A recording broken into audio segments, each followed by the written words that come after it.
Ayubowan, Vanakkam. I'm Vayoni Dimel. This is Boston Lanka News, bringing you news, views and entertainment from Boston and USA.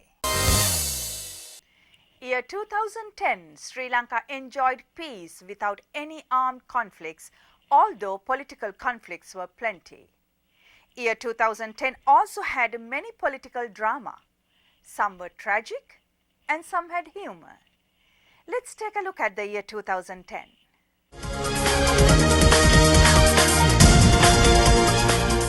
Year 2010 was a rewarding and challenging year for Sri Lanka. World Bank acknowledges Sri Lanka's transition to middle-income country, promising expanded financial resources. United Nations appointed a panel of experts to investigate any possible war crimes.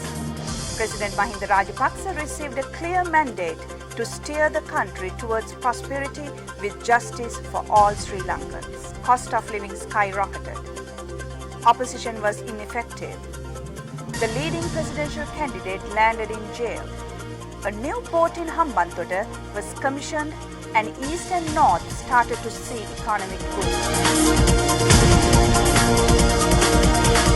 Presidential elections became intense in the first weeks of January 2010. Two leading candidates, incumbent President Mahinda Rajapaksa and former Army Commander General Sarath Fonseca, were engaged in a bitter election battle.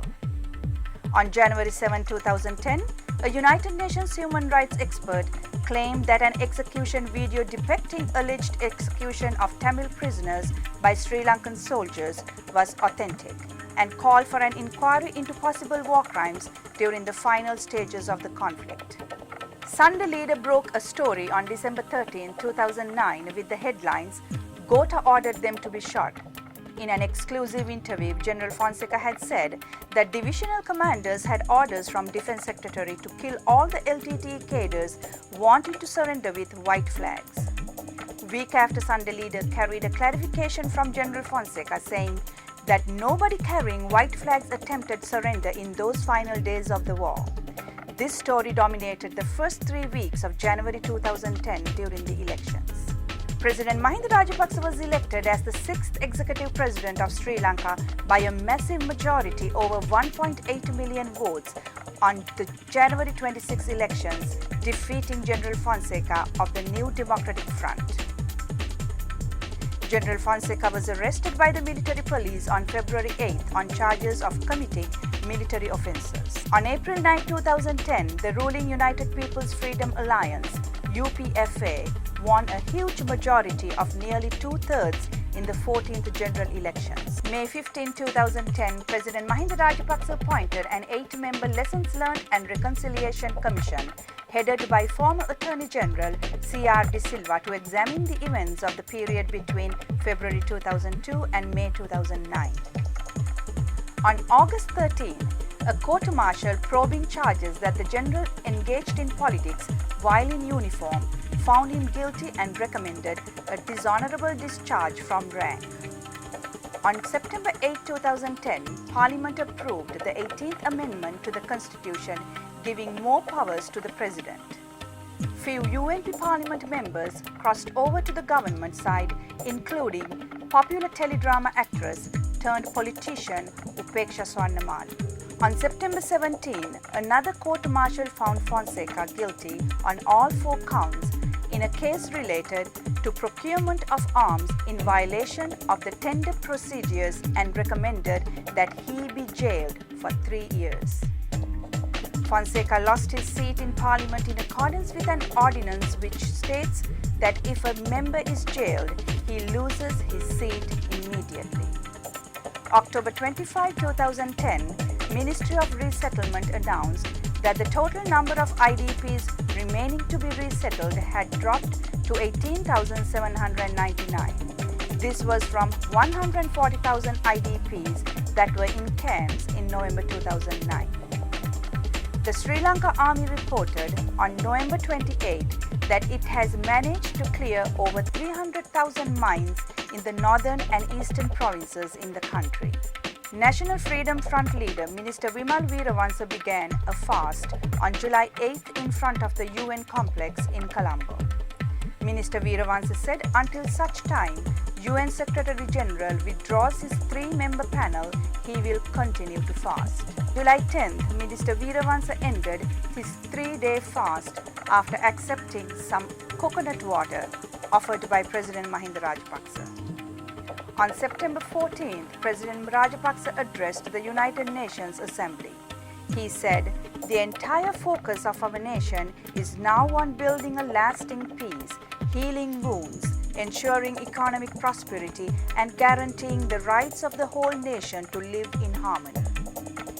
President Rajapaksa arrived in London on November 29th to address the Oxford Union Society on December 2nd. On December 1st, the speech was cancelled by the Union due to the fear of having massive protest by the Tamil diaspora. British Channel 4 News reveals new footage of the alleged massacre of Tamil prisoners allegedly by the Sri Lankan forces. Many international human rights groups began calling a war crime investigation.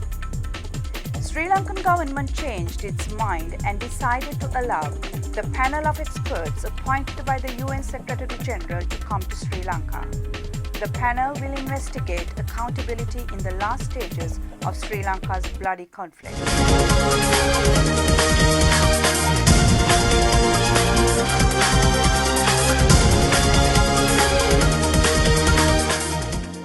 Following are also some important events and news that need mention.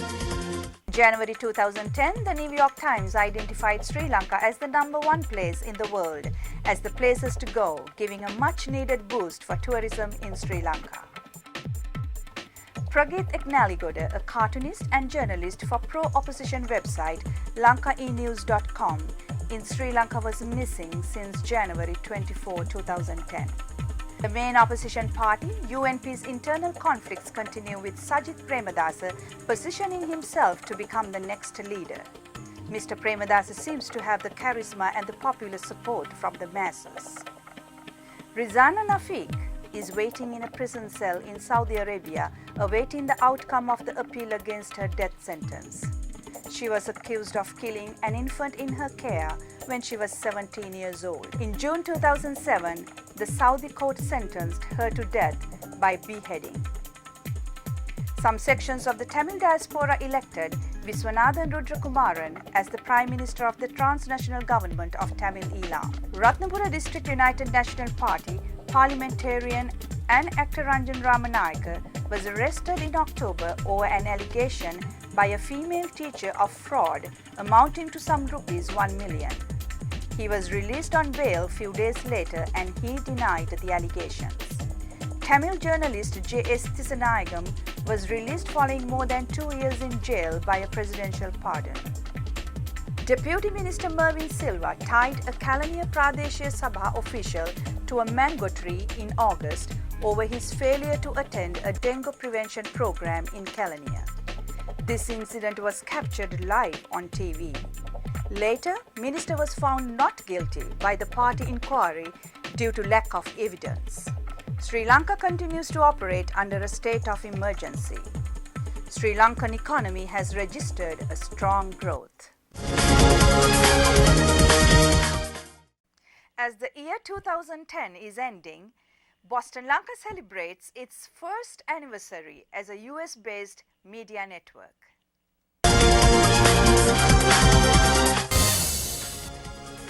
Aibowan.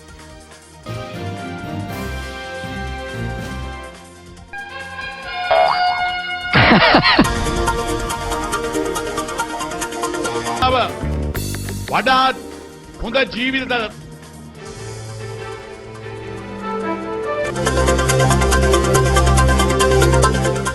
Chitral Dimel, together with Arjuna Balasuriya, started Boston Lanka Media as a production house to produce news editions and other creative work and to coordinate and promote Sri Lankan-related media in USA.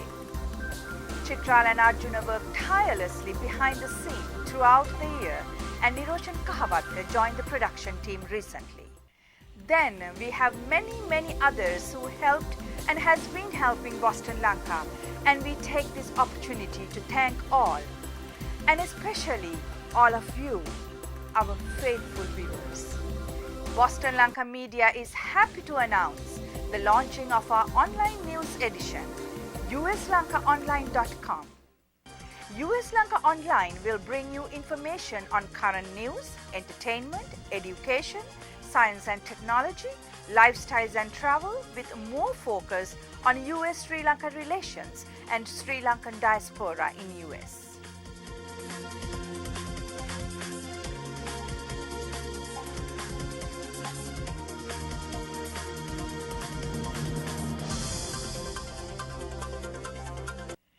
We hope that you will continue to be with us in the coming year as we work hard to bring you the best news, views, and entertainment from Boston and USA.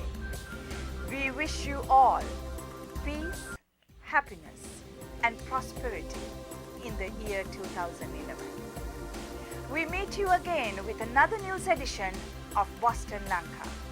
Till then, goodbye.